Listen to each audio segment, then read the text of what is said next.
வணக்கம் நேயர்களே! நீங்க கேட்டுக்கொண்டிருப்பது கமெண்ட்ரி 365.2. இன்னைக்கு நம்ம இந்த 8 மணி சீரிஸ்ல பார்க்க போறது தி பெங்குயின் சீசன் 1. இந்த சீரிஸ நான் ரிலீஸ் ஆனப்பவே பார்த்துட்டேன். பட் சும்மா ரீசென்ட்டா ரீவாட்ச் பண்ணலாமேன்னு எடுத்தா, ஏகப்பட்ட டீட்டெயில் நான் மிஸ் பண்ணிக்கிறேங்க. அது என்ன ஏதுன்னு இந்த வீடியோல ஒண்ணொண்ணா பார்த்துடலாம். ஓப்பனிங் சீனே நம்ம ஆஸ் கிட்ட இருந்தா ஸ்டார்ட் பண்றாங்க. ப்ரீவியஸா தி பேட்மேன் மூவில ரிட்லர் எல்ஐ பீப்பிள் அடிக்கிறதுக்காக மொத்த காத்தம் சிட்டியை ட்ரோன் பண்ணிப்பாரு. ரிட்லர் இத பண்ணது காரணம் எல்ஐ பீப்பிள் அடிக்கிறதுக்காக. பட் எல்ஐ பீப்பிள் எல்லாருமே பிரிஸ்டல் டவுன்ல சேஃபா தப்பிச்சிட்டதா மென்ஷன் பண்றாங்க. பட் இதுல அன்பார்ச்சுனேட்டா பாதிக்கப்படுகிறது புவர் பீப்பிள்ஸ் தான். முக்கியமா பார்த்தோம்னா இப்ப கிரவுண்ட் பாயிண்ட்ல வாட்டர் அண்ட் எலக்ட்ரிசிட்டி இல்லாத நிலைமைக்கு அந்த மக்கள் தள்ளப்பட்டிருக்காங்க. காத்தம் சிட்டி இப்ப பயங்கரமான பவர் ஸ்ட்ரகிள்ல இருக்கு. பிகாஸ் கார்மன் ஃபால்கோனை ரிட்லர் கொண்டு இருப்பான். அதனால இப்ப கார்மன் ஃபால்கனோட பொசிஷனுக்கு வரதா இருக்குது ஆல்பர்டோ ஃபால்கன். அதாவது கார்மனோட பையன். பட் இங்க பிரச்சனையா இருக்கிறது ஆல்பர்ட்டோ பயங்கரமான ட்ரக் அடிக்ட். ஸோ அதனால ஃபால்கோன் ஃபேமிலியே இங்க பிரச்சனையில தான் இருக்காங்க. இப்போ இந்த டைமிங் யூஸ் பண்ணி காத்தம் சிட்டியும் மெரோனி ஃபேமிலிஸ் கண்ட்ரோல் இருப்பாங்கன்னு பார்த்தா அவங்க கார்மன் ஃபால்கோனால ஜெயிலுக்கு தள்ளப்பட்டு இந்த பிரச்சனையிலிருந்து விலகியே தான் இருக்காங்க. இப்போ இந்த ரெண்டு ஃபேமிலி டவுன்ஃபால் இருக்கிற இந்த டைமிங் யூஸ் பண்ணி காத்தம் சிட்டி எப்படி அவரோட ட்ரக் பிசினஸ் மூலயமா கண்ட்ரோல் எடுக்கலாம்னு சொல்லிட்டு யோசிச்சுக்கிட்டே அந்த காத்தம் சிட்டியை ஃபால்கோன் ஆஃபீஸ்ல இருந்து பார்த்துக்கிட்டு இருக்காரு. இப்போ இந்த சீவால் கொலாப்ஸ் நடந்து 1 வீக் லேட்டர்னுங்கிற மாதிரி தான் நியூஸை மென்ஷன் பண்றாங்க. ஸோ இதுல இருந்து என்ன தெரியுதுன்னா பேட்மேன் முடிஞ்சு 1 வீக் அப்புறம் தான் பென்குயின் சீரிஸ் கிக் ஆஃப் ஆயிருக்கு.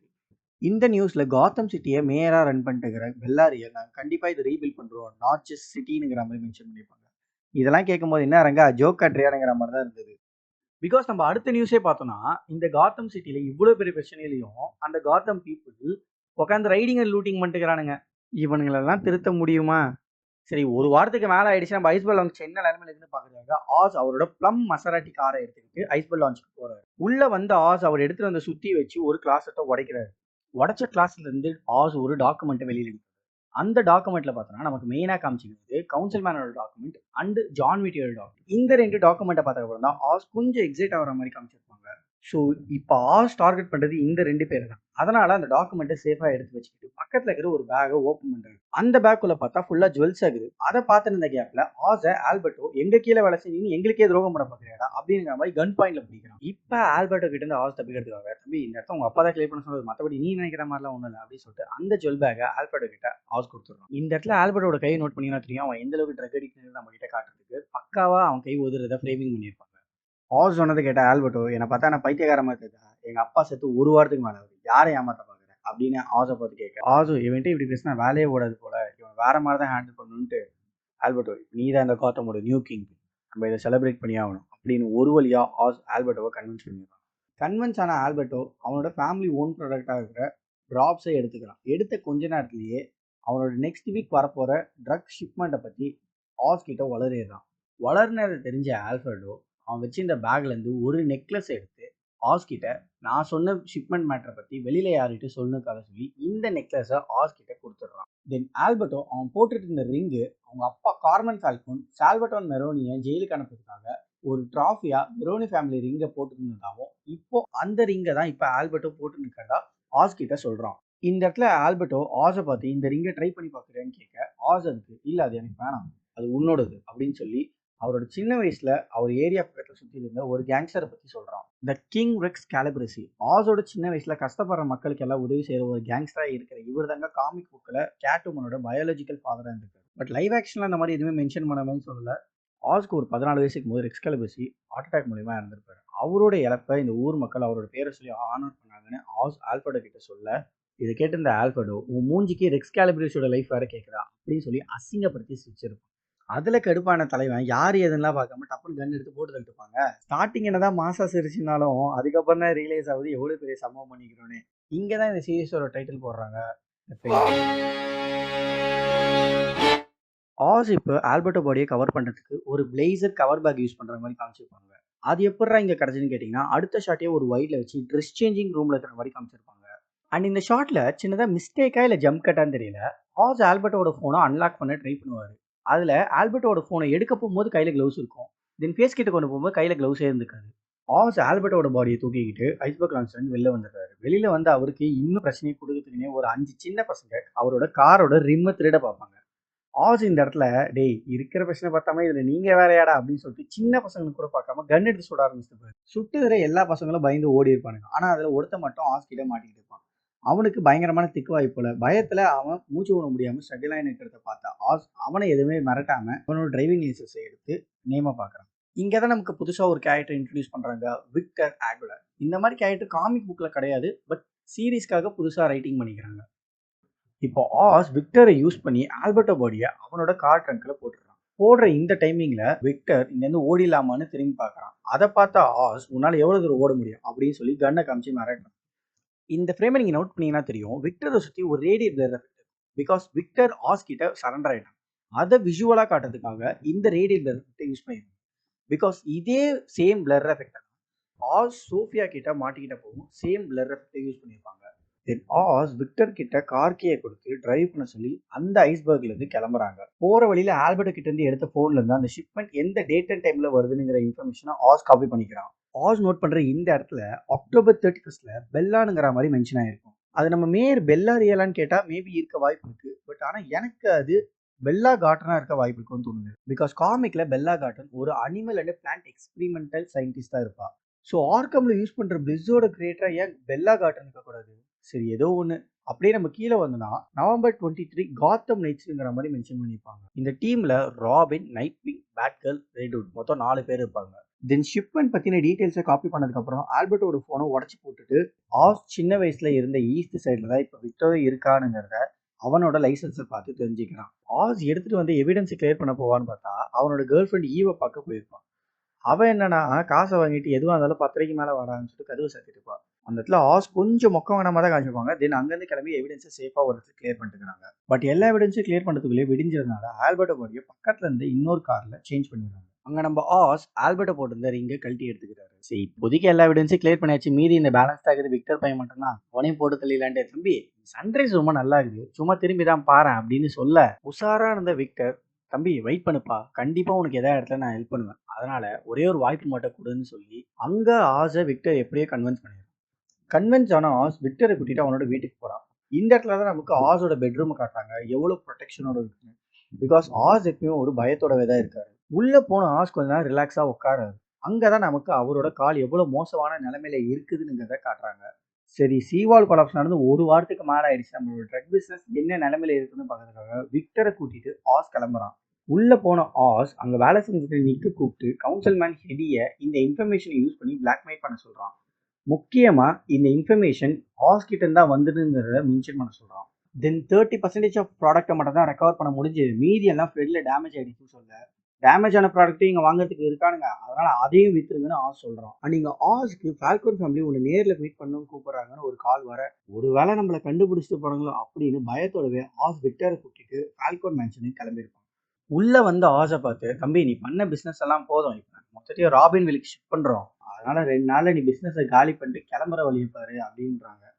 அதுக்கு நம்ம ஆஸ், ராபின் வில்ல டிமாண்டே இல்ல, காத்தம் சிட்டில நான் என்னோட பிசினஸ் யூஸ் பண்ணி எவ்வளவு காசு சம்பாதிச்சு கொடுத்தேன் மறந்துட்டீங்களா அப்படின்னு சொல்ல, அதுக்கு ஜானி வீட்டி, இது எங்களோட பிசினஸ், நீ ஃபால்கோன் ஃபேமிலி தான் வேலை செய்யற, உன்னால எல்லா ப்ராடக்ட்டும் ஃபிளிட்ல லாஸ் தான் ஆச்சுன்னு சொல்ல, அதுக்கு நம்ம ஆஸ் எல்லா ப்ராடக்ட்லாம் இல்லை, நான் 70% ரெக்கவர் பண்ணிட்டேன் சொல்லி முடிக்கிறதுக்குள்ளே நம்ம ஜானி வீட்டி, அதெல்லாம் எனக்கு தேவையே இல்லை, ஒழுங்கா பிசினஸை க்ளோஸ் பண்ணிட்டு இடத்த காலி பண்ற வழியை பாருங்க கட் அண்ட் ரைட்டா சொல்லிடுறான். இதை கேட்ட ஆஸ், உங்களுக்கு என்ன இப்ப காசு தானே சம்பாதிக்கணும், அடுத்த வாரம் ஒரு பயங்கரமான ட்ரக் ஷிப்மெண்ட் ஒன்று வருது, அதை மட்டும் நம்ம எடுத்து சேல் பண்ண ஆரம்பிச்சா நம்ம கோடி கூட சம்பாதிக்கலாம் அப்படின்னு சொல்ற அந்த டைம்லயே சோஃபியா ஃபால்கோன் அந்த இடத்துல என்ட்ரு ஆகிறா.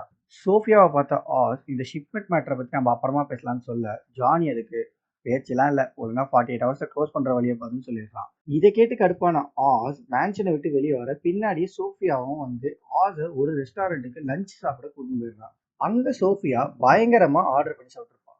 பிகாஸ் இதுக்கு முன்னாடி சோஃபியா ஆர்கம் அசைலம்ல இருந்திருப்பா. அங்க சாப்பாடு கொஞ்சம் கோளாறா இருக்கும் போல, அதனாலதான் வெளியில வந்துட்டு பயங்கரமா சாப்பிடுறா. சோஃபியா அவளோட சின்ன வயசுல அவங்க அப்பா கார்மன் ஃபால்கனோட தான் இந்த ரெஸ்டாரண்ட்டுக்கு வந்ததாகவும், அவங்க அப்பா சாப்பிடும்போது டேபிள் கீழே தான் எல்போ இருக்கணும்னு ஸ்ட்ரிக்டா சொல்லுவாருன்னு ஆஸ் கிட்ட சொல்றா. அதுக்கு ஆஸ், இதுக்கப்புறம் உன்னை யார் தடுக்க போறா அப்படின்னு சொன்னதும் சோஃபியா ஃபர்ஸ்ட் டைம் அவளோட எல்போவை டேபிளுக்கு மேல வச்சிருப்பா. அங்க ஒரு சில பேர் சோஃபியாவை பார்த்து பயப்படுற மாதிரி காமிச்சிருப்பாங்க. அதை பார்த்த சோஃபியா, இன்னும் அந்த கொலையை நான் தான் பண்ணியிருக்கேன்னு இவங்கெல்லாம் நம்புறாங்களே அப்படின்னு சொல்றாங்க. பிகாஸ் சோஃபியா அவளோட பாஸ்ட்ல நிறைய கொலை பண்ணதா மென்ஷன் பண்றாங்க, அதனாலதான் அவ ஆர்காம் அசைலம்க்கே போயிருப்பா. பட் வெளியே வந்தவ உண்மையாலே ஒரு சைக்கோ கில்லரா மாறி இருக்கா. தென் சோஃபியா ஆஸ் கிட்ட ஆல்பர்ட்டோ அப்பாவோட லாஃப்டர் கிளியர் பண்ணதுக்கு உன்னோட ஐஸ்பர் லான்ச்சுக்கு போறதா தான் சொன்னான். ஆல்பர்ட்டோ நமக்குள்ள இருக்கிற சீக்ரெட்ஸை வெளியே யார்கிட்ட சொல்லக்கூடாதுன்னு சொல்லியிருப்பான். பட் இன்னைக்கு நாங்கள் 2 பேரும் சீக்கிரட்டாக வச்சிருந்த அந்த ட்ரக் ஷிப்மெண்ட் மேட்டரை பற்றி நீ மேன்ஷனில் சொல்லிட்டு இருந்ததை நான் கேட்டேன்.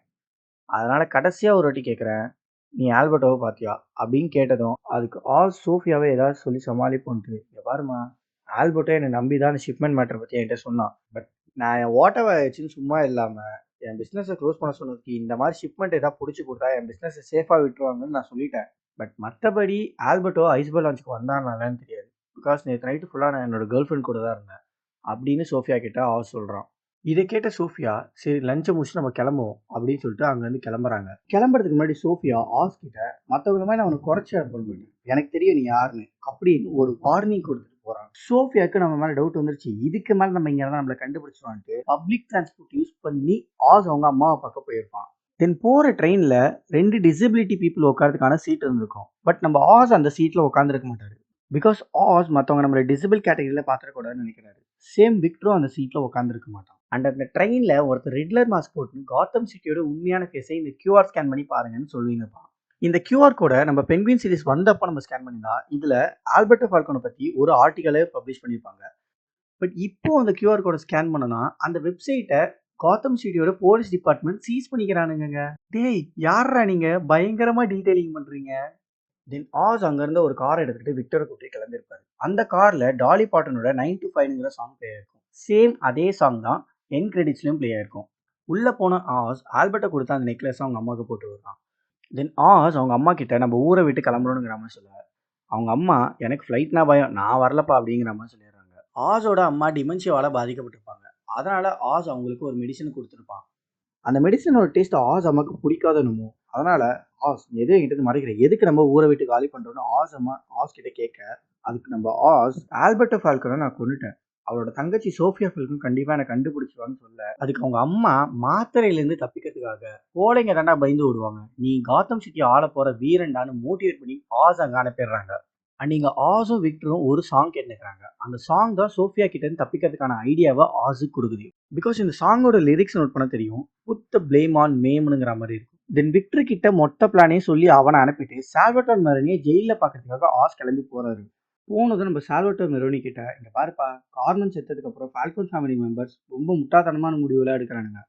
பிகாஸ் அவனுங்க டிராப்ஸை ராபின் வில்லுக்கு ஷிஃப்ட் பண்றாங்க. உனக்கே தெரியும், டிராப்ஸ் யார் கண்ட்ரோல் வச்சுக்கிறாங்களோ அவங்க தான் காத்தமை ரூல் பண்ண முடியும். அதனால நான் உங்க கூட ஜாயின் பண்ணிக்கிறேன், காத்தம்ல நம்ம டிராப்ஸை சேல் பண்ணி நம்ம காத்தமை கண்ட்ரோல் எடுக்கலாம் அப்படின்னு நம்ம சொல்றாரு. இதை கேட்ட மெரோனி, நீ யாரு, நீ என்ன பண்ணுவ, எந்த ஆங்கிள் எல்லாம் முதுகுல குத்துவன்னு எனக்கு நல்லாவே தெரியும், ஒழுங்கா கிளம்பு அப்படின்னுறாரு.